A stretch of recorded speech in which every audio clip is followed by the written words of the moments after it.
Hello everyone, I'm Yunto. I'm a research engineer in the National University of Singapore. And today I would like to share a part of my research on the analysis of tunnel boring machine parameters to validate tunnel looker systems. Before I dive into the topic, my team and I made an introductory video on the tunnel looker systems where we talk about challenges in the tunnel construction industry and the motivation behind the development of tunnel looker systems. It will certainly provide a better appreciation towards the material that I'll be sharing with you later. So please feel free to click on the link below to watch the videos. The tunnel looker systems that our team is developing aims to address the issues of sudden change in the tunnel environment geology by using seismic wave propagations. The system will serve as the eyes to detect potential obstacles ahead of the TPM. With the sensors deployed in front of the TPM, the transmitted and reflected waves are recorded. Processing the results will provide an outcome on the presence of an obstacle ahead, with its location known to warn the operators prior to drilling through the area. The question now that we as researchers are facing is, how do we validate the looker systems that we had invented? How reliable is the signal processing algorithm when the results stated that there is a potential changes ahead? Prior to the tunnel constructions, the contractors and the authorities will typically perform borehole coring to collect the rock samples at the tunnel depth. But the spatial resolution are only able to stretch up to 20 meters due to the limited coring space as well as the budget to perform a huge amount of borehole data collections. Hence, there are very limited ground truth information for us to validate right here. In order to obtain more validating information, we look deep into the data measurement collected by the sensors embedded in the TBM. In a tunnel construction, the TBM are embedded with sensors to monitor the condition and its performance throughout the drilling operations. The measurements are abundant as they are recorded every 20 millimeters of advancement. We have selected a few parameters which we believe might be very useful for our validation purposes, and they are the thrust force, the torque, and the average penetration. Thrust force are forces that push the cutter head forward. They are driven by the hydraulic cylinders within the TBM, which are connected to a structural frame that transfer force to the face of the machine through the main bearing. Torque are the forces which turn the cutter head against the tangential forces resisting the cutting tools. They are transmitted through the pinion gears to the bow gears, which is defined by the RPM of the electric drive motor. Lastly, the average penetration is the measurement of the excavated distance in one cutter head revolutions.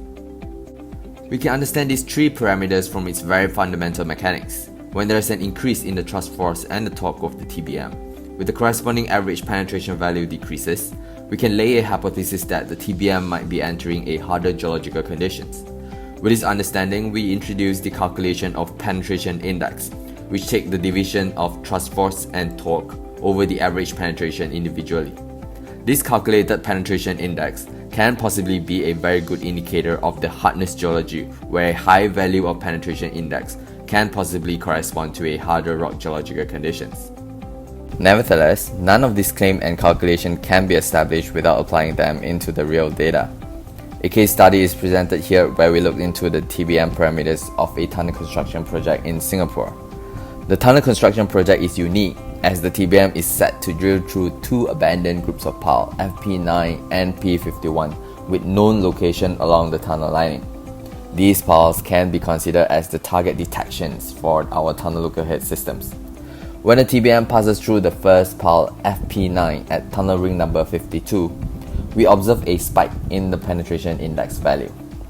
Now similarly, as the TBM progresses towards drilling the second pile, P51 at ring number 98, we also observe a spike at the penetration index plot. From the graph presented, you might have also observed a third spike which appeared. Confirming with other bollock data and MUCPATE information, we believe that this third spike is a consequence of the TBM drilling through rock-soil interface. In this case, is Jurong Formation siltstone grading S5 to grading S3. Now from the case study that we've seen earlier, we can conclude that upon receiving a potential reflector ahead of the TBM, we can validate the results by comparing the TBM parameters, such as the penetration index plot.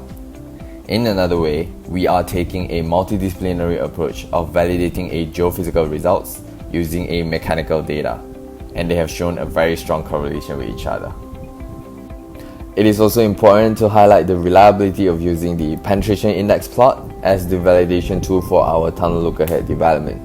As the drilling operation is not a fully automated system, some of the spike that we observe might correspond to the tunnel boring machine operators tuning and adjusting the TBM as it progresses. Another potential issues might arise from the inevitable wearing of cutter discs at the TBM cutter head. Now, prolonged drilling will lead to more wearing of the cutter blade, which will then consequence to requiring more thrust and torque energy to drill through the ground than usual. Nevertheless, this study on validating the tunnel lookout system has opened up a multidisciplinary approach in tackling the issues related with insufficient ground truth information.